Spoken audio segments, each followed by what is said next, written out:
নলবাৰীৰ নাৰিকল ব্যৱসায়ীৰ পুত্ৰৰ নিট পৰীক্ষাত সাফল্য। পিতৃ বজাৰত থাকোঁতেই ৰাইজৰ পৰা পুত্ৰৰ ফলাফল লাভ কৰি আনন্দিত। নলবাৰীৰ বাঁহজানিৰ পূব কালাকুছি গাঁৱৰ নাৰিকল ব্যৱসায়ী আবেদ আলীৰ পুত্ৰ তাৰিফুল ইছলামে 544 নম্বৰেৰে উজলিল নিট পৰীক্ষাত। পিতৃ মাতৃয়ে নাজানে নিট মানে কি।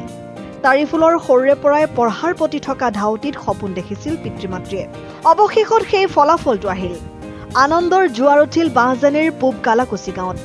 কোনো টিউচন নোলোৱাকৈ নিজৰ প্ৰচেষ্টাৰে পঢ়ি গৈছিল তাৰিফুলে। ভৱিষ্যতে এজন সুচিকিৎসক হৈ দুখীয়া ৰাইজক বিনামূলীয়াকৈ চিকিৎসা প্ৰদান কৰাৰ সপোন তাৰিফুলৰ। News desk report N24 Assam. Kalakuchi গাঁৱৰ বাসিন্দা। কালি নিট পাছ কৰিছা? কালি নিট পাছ কৰিছোঁ। কেনেকুৱা লাগিছে?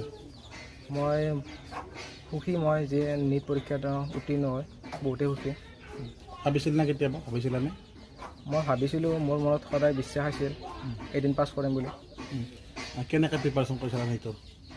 মই ঘৰতে প্ৰিপাৰেশ্যন কৰিছিলোঁ, কোনো ধৰণৰ প্ৰশিক্ষণ নোলোৱাকৈ ঘৰতে নিজে চেষ্টা কৰিছোঁ। আৰু কেনেকৈ পঢ়া শুনা আৰম্ভ কৰিছিলা নিটৰ কাৰণে? কেনেকৈ প্ৰস্তুতি কৰিছিলা কেতিয়াৰ পৰা?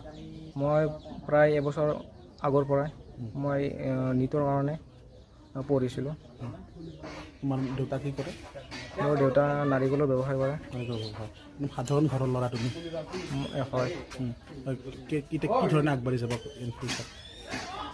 মই এতিয়া এজন ভাল চিকিৎসক হ'ম বুলি আগলৈ ভাবিছোঁ। আৰু যিহেতু মই এজন দুখীয়া পৰিয়ালৰ পৰা আহিছোঁ, চ' মই দেখিছোঁ, আৰু সেইকাৰণে মই যিমান পাৰোঁ মোৰ পৰা আৰু দুখীয়া দৰিদ্ৰ লোকক বিনামূলীয়া চিকিৎসা কৰিবলৈ চেষ্টা কৰিম। আৰু মানে শিক্ষা দৰিদ্ৰতাৰ হেঙাৰ হ'ব নোৱাৰে? শিক্ষা দৰিদ্ৰতাৰ হেঙাৰ হ'ব নোৱাৰে কেতিয়াও। আৰু নিজেও যদি চেষ্টা কৰা যায় নিট পৰীক্ষাত উত্তীৰ্ণ হ'ব পাৰে। সেইটো নতুন প্ৰজন্মক কম, মই এইটোৱে ক'ম কি শিক্ষা হেঙাৰ হ'ব নোৱাৰে।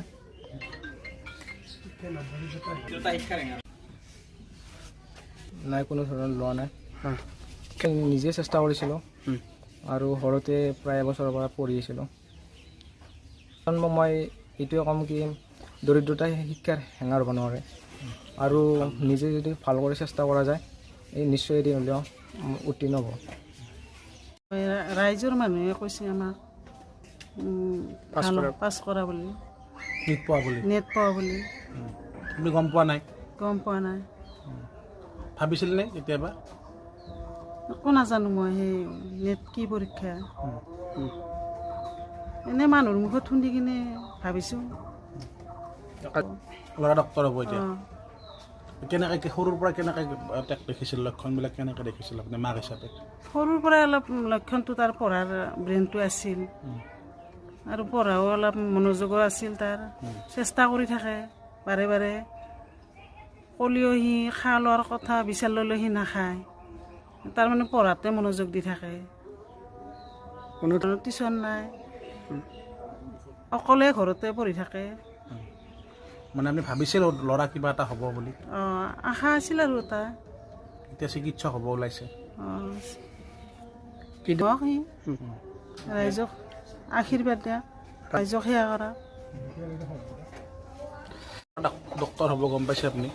মই ডক্তৰ সৰুৰ পৰাই হ'ব বুলি এটা আশা আছিলোঁ, কিন্তু তাক মই কোনো ধৰণৰ সুবিধা দিব পৰা নাছিলোঁ। আপুনি কি কৰে?